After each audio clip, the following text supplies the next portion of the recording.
Alors maintenant, on va créer notre premier composant en dehors de app.js. Ici, app.js, c'est le composant parent. Et donc, on va créer un autre composant qu'on va importer dans le app.js. Mais avant ça, il faut penser en composant. Donc ici, par exemple, on va aller Twitter Elon Musk. Voilà, hop, au hasard, juste pour vous montrer Twitter. C'est Elon Musk ça, avec une image de manga? 25 millions? Ah oui, tiens, ok, bon. Elon Musk a mis une image de manga. Bref, ici, donc on a Twitter, on a une application web et on peut voir plein de composants différents. Par exemple, regardez ici, nouveau sur Twitter, c'est un composant. Vous aimerez peut-être aussi, hop, un composant, tendance, composant. Le feed qu'on voit ici, eh bien, c'est un composant qui a été rempli avec les données qu'on veut ensuite, avec tous ces tweets. Les photos, la photo de profil, la grande bannière, la grande photo et la navbar, d'accord? Tout ça, c'est des composants. Il faut vraiment penser en petits blocs comme ça, d'accord? Des blocs qui vont nous permettre de créer notre application web. Et ces blocs, ils vont pouvoir discuter entre eux, ils vont pouvoir échanger des données qu'on va appeler state, et ils vont pouvoir échanger ce state via des propriétés props, d'accord? Donc on va revenir très en détail dessus après, vous inquiétez pas, mais voilà, il faut penser en composants. Donc hop, on peut fermer ça maintenant, tac, tac, on met ça sur le côté, hop, et voilà.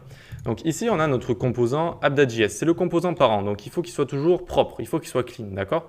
Et ici, on va enlever, par exemple, donc cette fonction, c'était juste pour vous montrer, on enlève la référence à la fonction, on enlève le H1 ici, voilà, tac, tac, et hop, on peut remonter ça, nickel, et nickel, voilà, c'est propre, comme ça, c'est bon.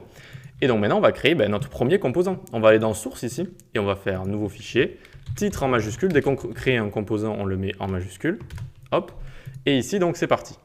On va import, d'abord il faut importer composant, donc import React component, ok, composant en anglais, from React. Ça va nous permettre d'utiliser, de créer un composant. Maintenant on veut créer un composant de type classe, donc classe titre, c'est le titre de notre composant du coup, extends, quoi, component.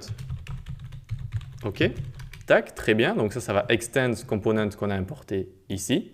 Et maintenant dans chaque composant, il y a une méthode render. Hop, render, ouvrez les accolades. Et dans cette méthode render, on va mettre un return. On ouvre les parenthèses, vu qu'on va retourner du JSX. Dès qu'on retourne du JSX, on ouvre les parenthèses. Et là, on va retourner, par exemple, le H1, notre titre, depuis un autre composant. OK. Donc, vous allez sûrement m'entendre dire au long de la formation component au lieu de composant, peut-être dans mes phrases en français. C'est parce que voilà, c'est vraiment toute la documentation, j'ai tout le temps codé, enfin, c'est tout le temps écrit component au lieu de composant, quoi. Donc, je risque peut-être de dire component, vous comprendrez, j'imagine, que ça veut dire composant, d'accord? Donc, maintenant qu'on a créé notre composant ici, eh bien, on ne peut pas l'exporter ailleurs, il va falloir l'exporter. Donc, pour ce faire, on va en dessous et on fait export default titre. Hop, on ne se trompe pas sur titre ici, voilà, titre. Et maintenant qu'on l'a export ici, on peut l'importer ailleurs. On peut l'importer par exemple dans notre app.js ici. On va import titre from. Donc vu qu'on est dans le même dossier, on va faire /. Et donc là, il va nous le proposer, titre. Hop, très bien. Et donc là, on va pouvoir mettre ici titre. On le ferme. Et donc, on a bien importé notre premier composant.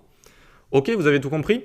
On le crée ici, on le crée avec d'abord on importe le component ici depuis React. Ensuite donc on va faire un composant de type classe, donc on extend component. Et donc dans tous les composants il y a une méthode render qui va nous retourner du contenu en JSX. Et donc ensuite on va l'exporter et c'est bon, on pourra l'utiliser dans app.js ici. D'accord, vu qu'on l'aura importé et ici.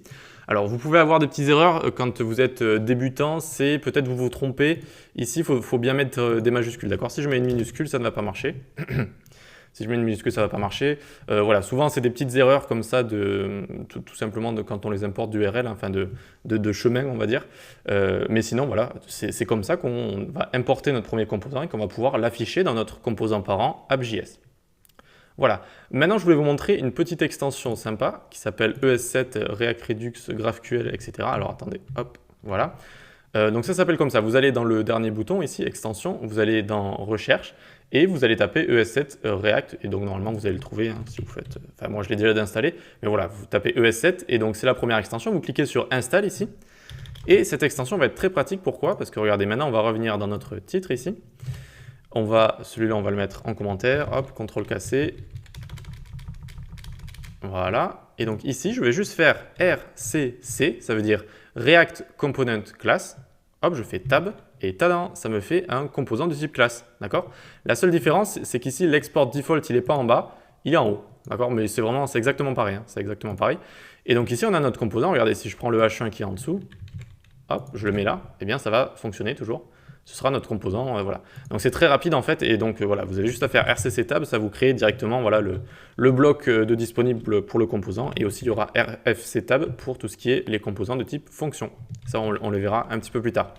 Voilà, ben c'était notre premier composant de type classe, et donc notre premier composant tout court. Et donc dans les prochaines vidéos, on va voir ce que c'est que state et props, ce que c'est que ces données qui vont rendre React dynamique, qui vont permettre d'échanger aussi entre les composants. Allez, à tout de suite.